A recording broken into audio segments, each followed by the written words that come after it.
The brutal diet that fueled the Roman army. Imagine yourself in the middle of a military campaign, marching under a scorching sun, covering dozens of miles with heavy armor on your back and a sword at your waist. You have no idea when the next battle will hit, and real rest? Forget about it. Now, ask yourself, what keeps you going?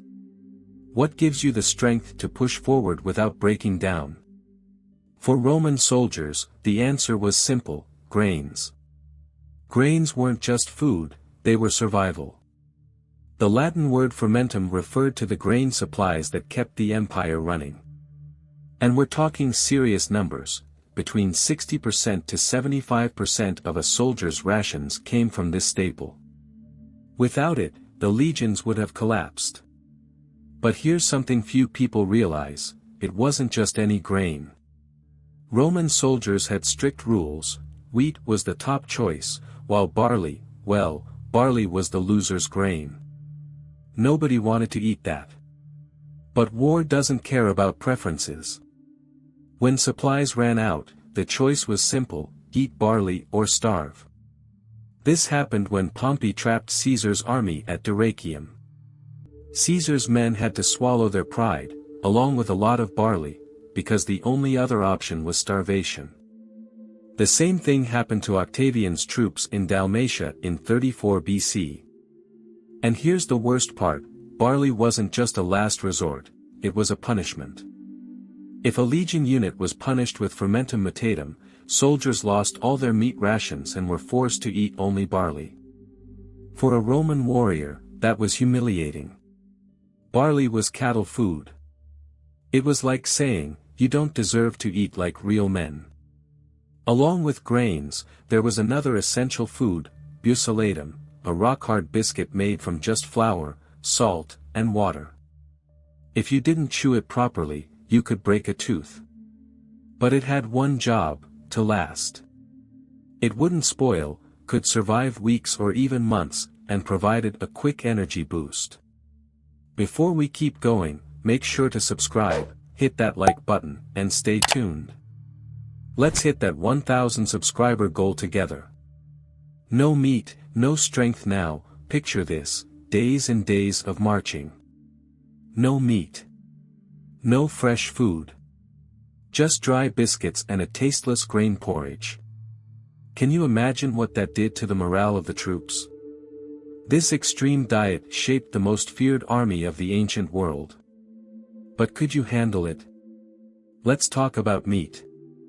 If you think Rome's fiercest warriors were feasting on endless platters of roasted meat, think again. Meat was a privilege, sometimes a life-or-death necessity. Imagine marching for days, exhaustion breaking you down. The heat, the dust, the thirst, it's all against you.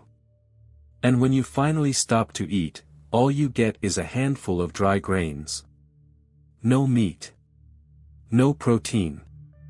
No strength. For Roman soldiers, this was a nightmare. Meat was essential, but it wasn't always available. And when hunger struck, they had to hunt or take it by force. Here's a crazy fact: Roman soldiers weren't just fighting enemies, they were fighting nature itself. When the army ran out of supplies, soldiers were sent into the wilderness to hunt. And this wasn't some leisurely hunting trip.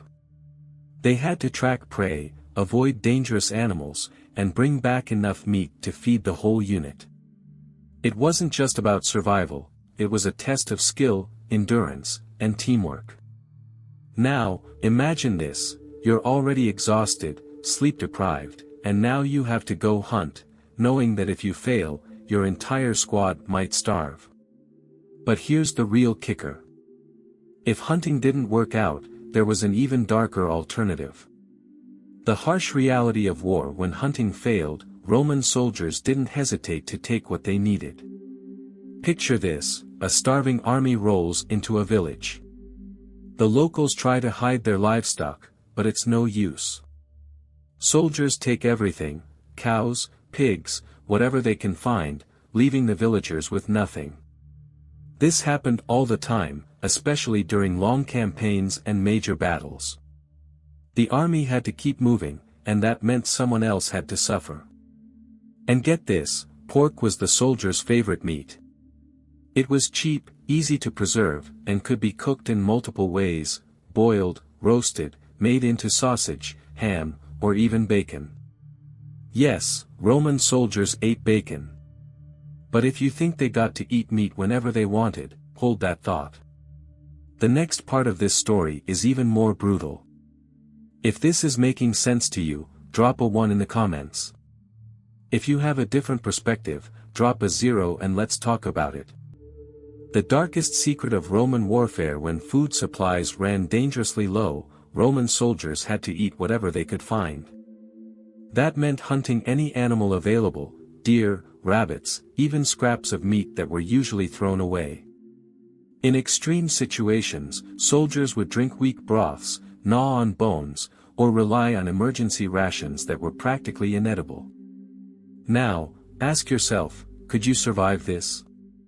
Could you march, fight, and stay strong without knowing if you'd even have meat the next day? If that part of the story already shocked you, buckle up, because what comes next is even more disturbing. When all else failed, when there was no hunting, no villages to raid, no food left at all, Roman soldiers turned to something even darker. Ritual sacrifices. The rituals of survival. Imagine this: a dark night before a battle. The air is thick with tension. Around a fire, the soldiers stand in silence, waiting. Then, the sound of a blade slicing through the air. A sacrifice has begun. The ritual, called suvatorilia, was performed with eerie precision. Bulls, sheep, pigs, no animal was spared. But these sacrifices weren't just about pleasing the gods. They were about staying alive. Now, picture yourself as one of those soldiers. Eating the meat of a sacrificed animal wasn't just a meal, it was a pact with the unknown. A blood offering in exchange for victory. This was the brutal reality of ancient warfare. And the craziest part? These rituals weren't just about food, they were about psychology. Soldiers believed eating the meat of a sacrifice gave them divine favor, the strength to win, and the will to keep going. Now, here's the question: would you have survived in the Roman army? If this story changed the way you see history, stick with me, because in the next part, I'm going to reveal more shocking truths about how Roman soldiers ate, trained, and lived. Hit that subscribe button, drop a comment, and let's keep diving into the untold secrets of the ancient world. The unexpected fuel of Roman warriors. And it didn't stop there. During these rituals, one essential ingredient was added to their meals: garum. This was no ordinary sauce, it was a fermented fish sauce, strong, powerful, and prized not just for its flavor but for its nutritional and medicinal properties. It was the final touch on a meal that blended superstition with necessity. But think about this: what happens to a man who relies on sacrificial blood to keep going? What kind of strength and fear came from these practices? Now, before you assume this was the worst part of their diet, let's talk about what these warriors actually ate on a daily basis, and trust me, it wasn't anything glamorous. The daily grind, a soldier's diet after all the dark rituals and intense hunting. You might be wondering, okay, but what did they eat every day to survive endless marches and brutal battles? The answer might seem way too simple: legumes and a few rare fruits. Beans, lentils, peas, you might not think much of them, but for a Roman soldier, these tiny seeds were the difference between life and death. Why? Because they were easy to store, easy to carry, and, most importantly, packed with protein. But think about this: how many days in a row could you survive on just beans? And don't picture a hearty, satisfying meal. Most of the time, soldiers got nothing more than a thin bowl of broth with a few floating legumes. Now, imagine having to fight after that. Vegetables were also part of the equation: basic, simple, but crucial. They barely show up in historical records, but without them, many soldiers wouldn't have made it. Bitter greens, herbs, tough roots, anything they could rip from the earth and throw into a pot. And now you're probably wondering, what about fruit? After all, with all that physical effort, wouldn't a little natural sugar help? The truth is, fruit, despite its high nutritional value, was almost non-existent in a soldier's regular diet. It was a luxury, a rare find. In moments of extreme need, like during the Second Macedonian War, King Philip V managed to secure a supply of figs. But that only happened when his army was on the verge of starvation. Now, imagine the scene, a starving, exhausted soldier, biting into a dried fig like it was the greatest feast of his life. In reality, soldiers probably had to buy fruit from merchants, if they were lucky enough to have money and supplies. So, after hearing all this, let me ask you, could you survive on this diet? Marching, fighting, never knowing when your next meal would come, or if you'd ever get a piece of meat or a bite of fruit to curb your hunger. That's right, the diet of Roman soldiers still influences modern nutrition in ways you'd never expect. And in the next few minutes, I'm going to show you how these ancient eating habits are way more connected to your plate than you ever imagined. So don't go anywhere, because what comes next might change the way you see history, and even the way you eat. The unexpected secret, cheese. After everything we've covered, sacrificial rituals, bland grains, and rare meat, you might be thinking, okay, but what about something more nutritious and easy to carry? That's where cheese comes in. If you're enjoying this deep dive into history, hit that like button and help keep the legacy of Rome alive. Yes, the same cheese you eat today might have been one of the secret weapons that kept Roman legions standing strong. Romans made cheese from cow, sheep, and goat milk, but here's the twist. Almost nobody talks about cheese as part of official military rations. So how do we know soldiers ate it? The Historia Augusta, written by Suetonius, mentions that cheese was eaten alongside salted pork and sour wine. But the real proof? Cheese presses have been found at multiple military sites. And that changes everything. If soldiers had the tools to make cheese, that means they weren't just eating it, they relied on it as a key source of nutrition. Now, think about it, why was cheese so important? Here's the truth, cheese was light, easy to carry, and incredibly nutritious. Grains gave them energy, meat was rare, but cheese lasted a long time and provided essential protein and calcium, crucial for keeping their bones strong and muscles functioning. Now, imagine yourself as a Roman soldier, marching through freezing mountains or scorching deserts. You open your supply bag and find a piece of hard bread and a chunk of cheese. Not exactly a feast, but just enough to keep you going, ready for the next battle.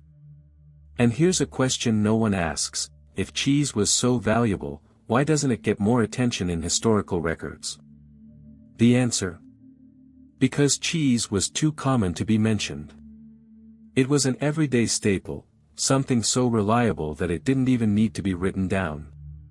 And here's the crazy part, the way Romans made and used cheese hasn't changed all that much.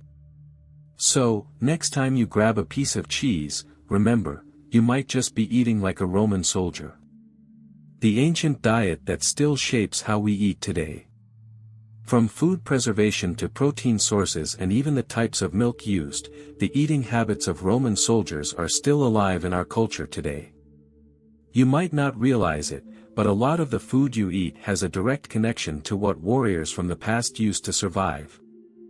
And in the next part, I'm going to show you how these ancient dietary habits still influence our modern meals, and how they might be impacting your health without you even knowing it.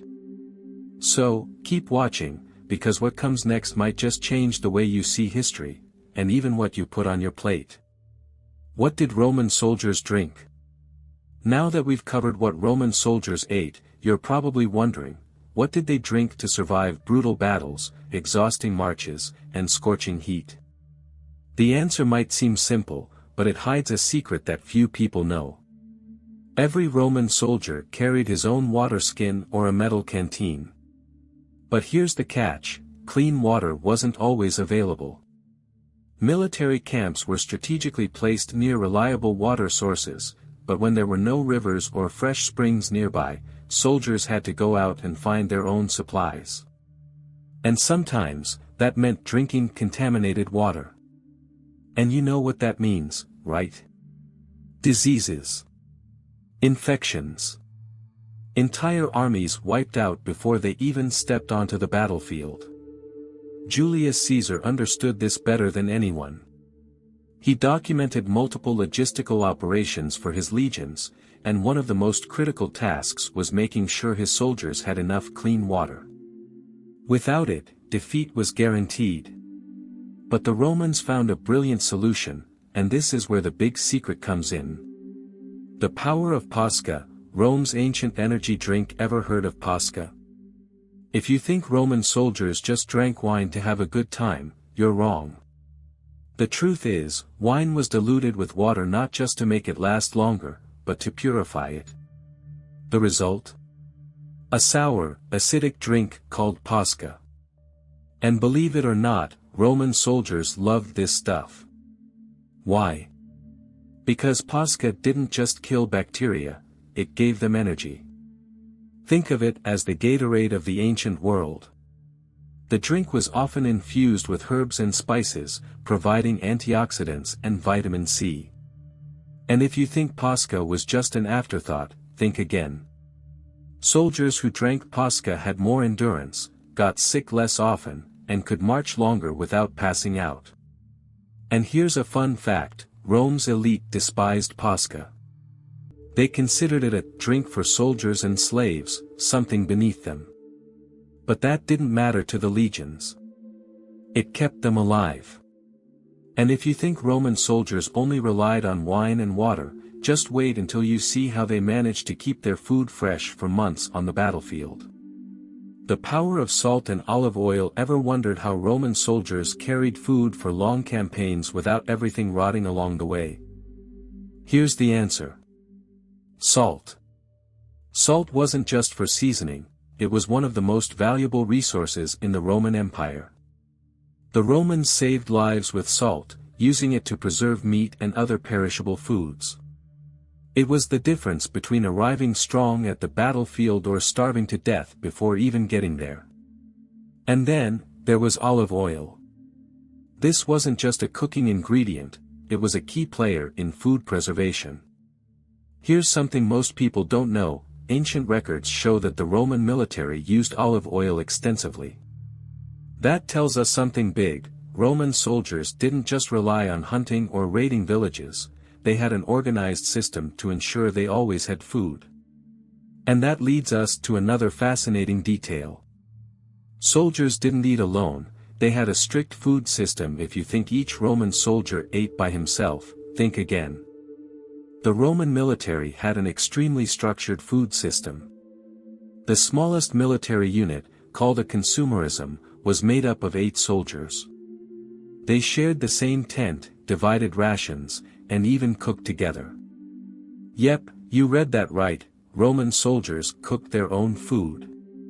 Each contubernium had specific roles. Some soldiers were responsible for gathering, preparing, and distributing food among their unit. And here's the key takeaway, the legions only ate 2 meals per day, one in the morning and one in the afternoon. They cooked with whatever was available, often improvising recipes to make sure everyone had something to eat. Now, picture this, you're exhausted after a full day of marching. The smell of food rises into the air. You sit down with your brothers in arms, break a piece of hard bread, dip it into your sour Posca, and take a sip. This was their moment to breathe before the next battle. But now let me ask you, would you survive on this diet? Could you fight, march, and carry heavy armor without knowing when your next meal would come? And more importantly, does the diet of Roman soldiers still influence what we eat today? The answer is yes. What these legions ate over 2,000 years ago is still part of our daily lives today. But how? And which of these foods might be affecting you without you even realizing it? The truth about ancient nutrition. In the next few minutes, I'm going to reveal something that might completely change the way you see food and history. So don't go anywhere, because what's coming next might surprise you more than you think.